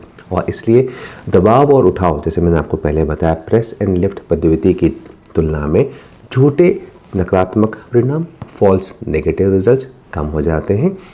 और यही हैप्टिक परसेप्शन पर आधारित अध्ययनों में पाया गया है कि अगर हम कंटिन्यूअस स्किन कांटेक्ट, निरंतर त्वचा संपर्क करते हैं तो कम तनाव वाले ऊतकों में भी असमानताओं को पहचान सकते हैं, जैसे कि कैंसर के शुरुआती चरण में। तो याद रखें, अधिकांश ट्यूमर स्तन के बाहरी भागों में विकसित होते हैं, इसलिए इन क्षेत्रों की जांच करते समय विशेष सावधानी बरतें। उल्लेखित तीनों स्पर्श परीक्षण विधियों में किसी का एक का भी उपयोग कर सकते हैं, या आप तीनों का उपयोग भी कर सकते हैं, कभी एक, कभी दूसरे, कभी तीसरी। यह आपकी सुविधा और सहजता पर निर्भर करता है। स्तन स्पर्श परीक्षण सतर्कता, सटीकता और आत्म जागरूकता की प्रक्रिया है, इसलिए इसे संपूर्ण सावधानी और संवेदनशीलता के साथ करें। यदि किसी भी स्थान में कोई असामान्यता महसूस हो तो उसकी पुष्टि करें और दूसरे स्तन से तुलना करें। तो आपने 5 जो सिद्धांत हैं वो समझ लिए और सीख लिए हैं। अब छठा जो सिद्धांत है वो है काक बगल का।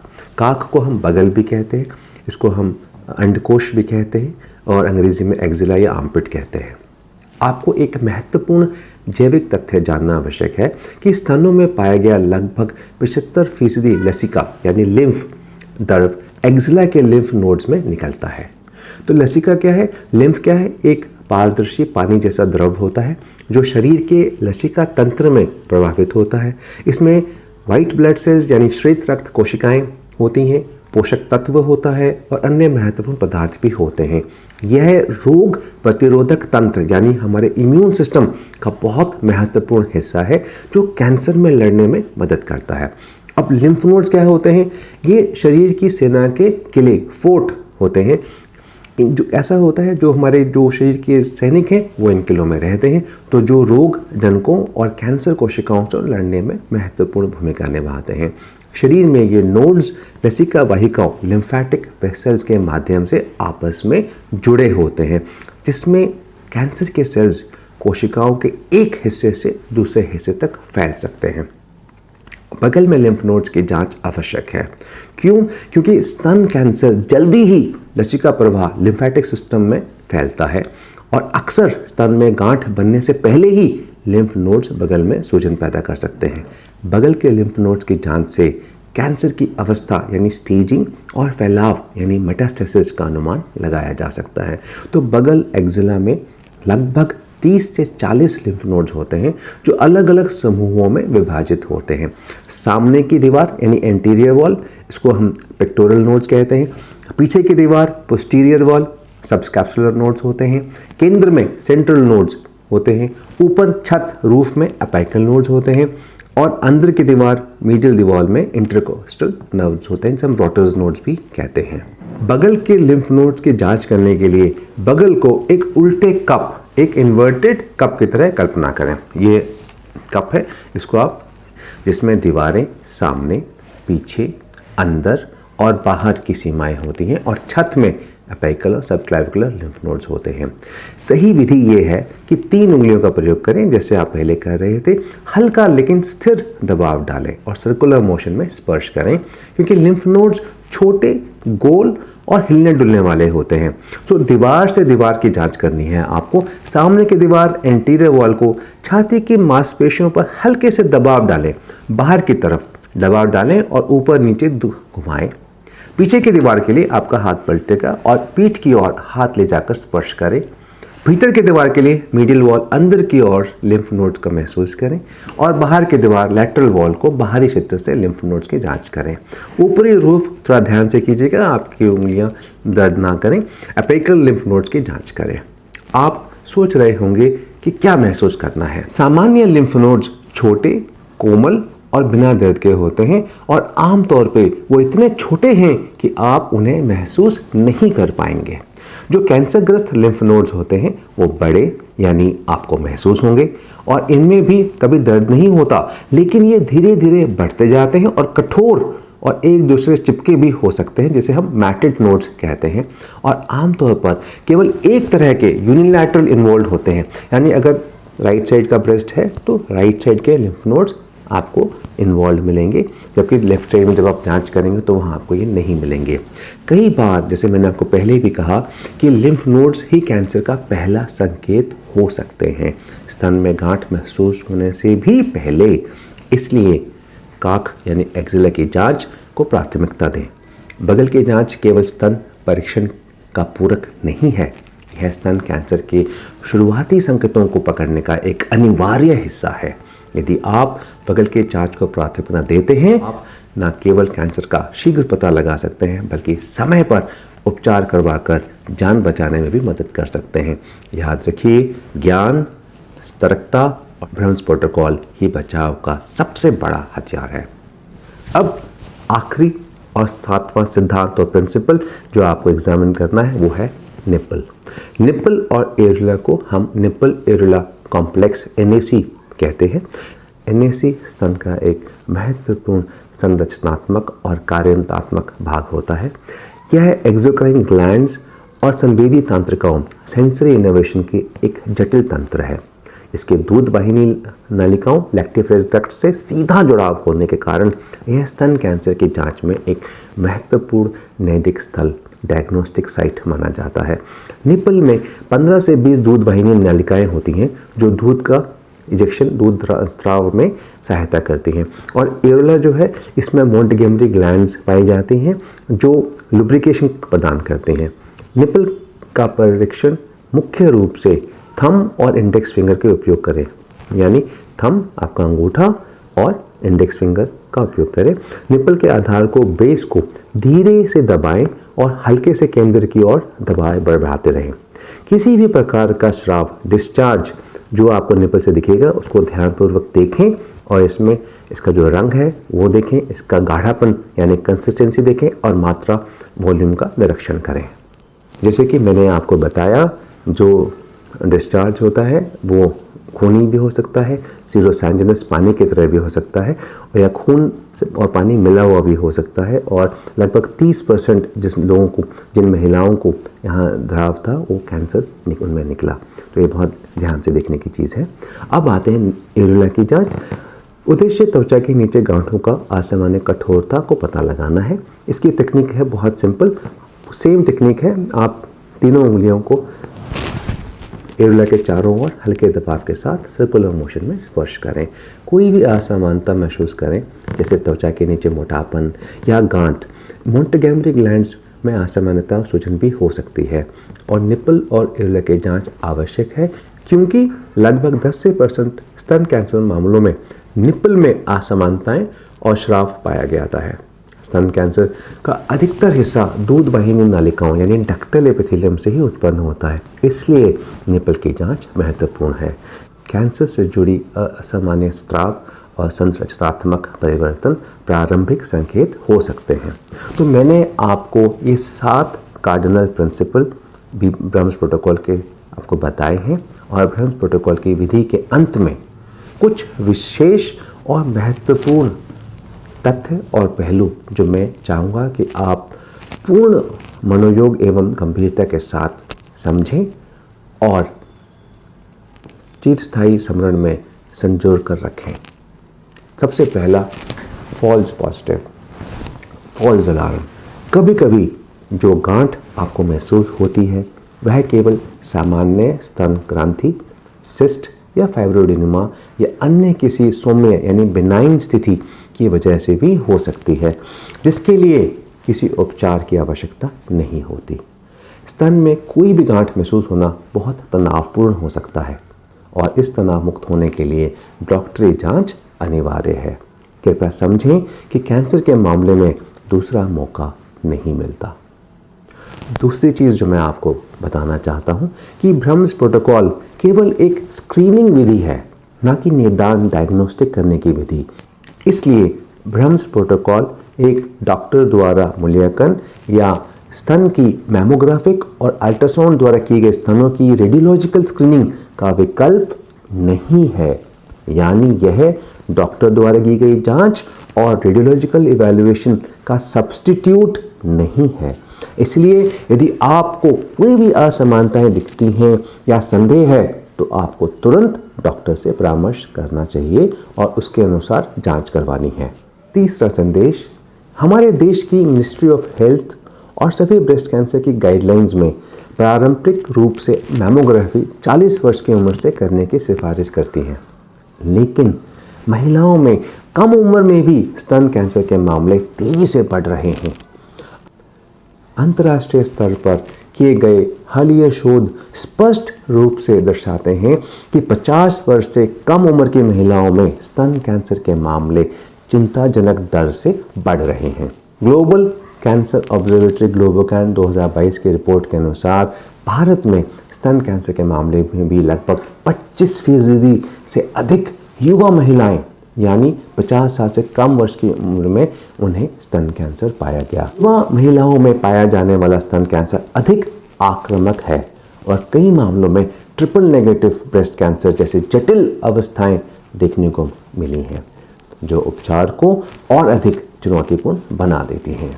इसलिए मेरा यह मानना है कि स्तन कैंसर के जांच के नियमों में बदलाव अनिवार्य है और आवश्यक है और वार्षिक मैमोग्राफी की शुरुआत 30 वर्ष की उम्र से ही होनी चाहिए। इससे जो सूक्ष्म परिवर्तन micro calcifications, DCIS ductal carcinoma in situ और इन्वेजिव ट्यूमर की प्रारंभिक अवस्था में पहचान हो पाएगी। आप सभी से विनम्र अनुरोध है कि आप अपनी पत्नी, प्रेमिका, बहन, माँ, हर महिला को प्रेरित करें कि वह हर साल एक बार स्तन की मैमोग्राफी और अल्ट्रासाउंड अवश्य कराएं, चाहे उनकी उम्र कुछ भी हो। चौथा मैसेज जो मैं आपको देना चाहता हूं, स्तन कैंसर उम्र से परे एक वास्तविकता है। स्तन कैंसर किसी विशेष आयु वर्ग की सीमित नहीं है, ना ही इस स्तन कैंसर किसी विशेष आयु वर्ग तक सीमित नहीं है, ना ही इसका प्रभाव जीवन के किसी भी चरण में कम होता है। आंकड़े दर्शाते हैं कि 50 वर्ष से कम उम्र की महिलाओं में स्तन कैंसर के मामलों में चिंताजनक वृद्धि हो रही है। साथ ही वैज्ञानिक प्रमाण स्पष्ट रूप से बताते हैं कि जैसे जैसे उम्र बढ़ती है, स्तन कैंसर विकसित होने की संभावना भी बढ़ जाती है। हर महिला अनमोल है, वह केवल अपने परिवार की रीढ़ नहीं बल्कि समाज की संरचना में एक महत्वपूर्ण स्तंभ होती है। ऐसे में ब्रह्मस प्रोटोकॉल को किसी विशिष्ट उम्र तक सीमित कर देना वैज्ञानिक और नैतिक दोनों दृष्टिकोणों से अनुचित नहीं है। इसलिए ब्रह्मस प्रोटोकॉल को केवल एक उम्र विशेष अभ्यास के रूप में नहीं देखना चाहिए, बल्कि उसे हर महिला के जीवन का एक सक्रिय हिस्सा बनना चाहिए। एक स्वस्थ, जागरूक और सुरक्षित महिला ही एक सशक्त परिवार, सशक्त समाज और सशक्त राष्ट्र की नींव रखती है। इसलिए यह आवश्यक है कि हर महिला को स्तन कैंसर से सुरक्षा और समय पर जांच की सुविधा मिले, ताकि वह अपने जीवन को निडरता और आत्मविश्वास के साथ जी सके। 5वां मैसेज, आपको यह जानकर खुशी होगी कि ब्रह्मस प्रोटोकॉल का पालन करने का सबसे बड़ा लाभ यह होगा कि हम स्तन कैंसर को प्रारंभिक अवस्था में यानी स्टेज 1 और स्टेज 2 में स्तन कैंसर को पता लगा पाएंगे और इन रोगियों की 5 साल की जीवित रहने की दर क्रमश लगभग 98%, 98% और 93%, 93% है। इसके विपरीत स्टेज 4 स्तन कैंसर रोगियों के जीवित रहने की दर केवल 22% है। ब्रह्मस प्रोटोकॉल केवल एक वैज्ञानिक पद्धति नहीं है, एक नव युग की पूर्णगामी ज्योति है, एक क्रांतिकारी विचार, मौन में गूंजता एक दृढ़ वचन और स्नेह से अभिषिंचित एक पावन संकल्प, एक सुरक्षा कवच जो हर समर्पित जीवन साथी को अपने प्रियजन की रक्षा करने का अवसर देता है। यह केवल चिकित्सा का विषय नहीं बल्कि एक आंदोलन है। अब समय आ गया है कि आप इस परिवर्तनकारी क्रांति को अपनाएं, इस आंदोलन का अभिन्न अंग बने और अपने प्रेम को उसकी पूर्णता में जीने का दृढ़ संकल्प करें। और याद रखिए, ब्रह्मस प्रोटोकॉल के 7 P's प्रिंसिपल्स, 7 प्रमुख सिद्धांत जो मैंने आपको बताए। पेशेंस यानी धैर्य, बिना जल्दबाजी के ध्यानपूर्वक परीक्षण करें। पैल्पेशन, स्पर्श करके अनुभव करें। पेरीमीटर, संपूर्ण सतह का आंकलन। प्रेशर, उचित दबाव। पैटर्न, जांच के तरीके जैसे मैंने आपको बताए 3, घड़ी, पिज़्ज़ा, मेश। और 7वां प्रिवेंशन, स्तन कैंसर को प्रारंभिक अवस्था में पहचान कर रोकथाम सुनिश्चित करें। जय हिंद।